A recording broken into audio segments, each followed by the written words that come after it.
We begin tonight just hours away from a seismic shift in the global trade market, as President Trump's reciprocal tariffs are set to take effect. The stock market, which has been in a state, started the day up, but then reversed early gains to end in the red, even as the White House says it is open to negotiate with willing countries. CBS's Kelly O'Grady joins me now. Hello again, Kelly. So it was up and then it was down. What reason can we put behind this behavior?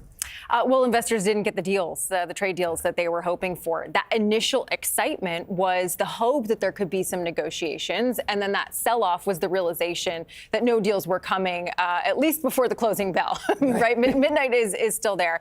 And look, the president is looking to reorder the global trade landscape. And whether that is good or bad in the long term, it does mean there's likely going to mean some short-term pain when it comes to inflation and consumer spending less. And I'll tell you, I'm talking to a lot of businesses. They don't know how they're going to absorb a 104% tariff from China.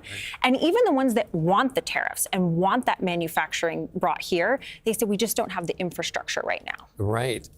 So let's go back to the idea of prices. The president's saying he's getting these tailored deals and all of that. What are prices going to look like for regular folks buying things? Well, look, short term, it's likely going to go up. And, we're talking to these economists and they're saying it's going to depend on the industry of how quickly that it will, but it's also going to depend on how much businesses can pass on. I mean, I just mentioned 104% tariff with China. Even if it's 32%, it's still a lot when you're getting goods from these other countries. But the president has said short-term pain is necessary. And we actually heard from the U.S. Trade Representative Jamieson Greer on Capitol Hill today talking about this. Take a listen. If we have companies that feel pain because they're adjusting their supply chains, have more American product made by American workers, that's an adjustment we have to make to prepare for the future. We can't keep doing the same thing we always did. And if companies are having trouble adjusting their supply chains, which I'm very sensitive to, this is something that we have to deal with. We can't do nothing for 4 years. It's kind of amazing. Usually people try to gloss over pain, but he's basically saying it's coming. So if I hear the same thing you are, volatility and uncertainty. So are we in for that for a while? When it comes to the markets, likely yes. And just let me get nerdy for a second.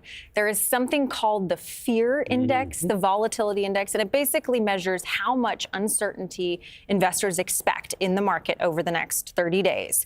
And there's two dates on that I want to highlight. 2008 and 2020. Those are the two times in history where we have seen that go above 50.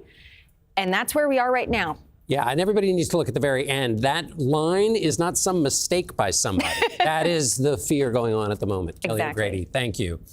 The CBS News Money Watch team is ready to answer your questions about tariffs. Just scan the QR code on your screen to submit your questions. And tune in for a 1-hour special focused on tariffs tomorrow at 6 p.m. Eastern on CBS News 24/7.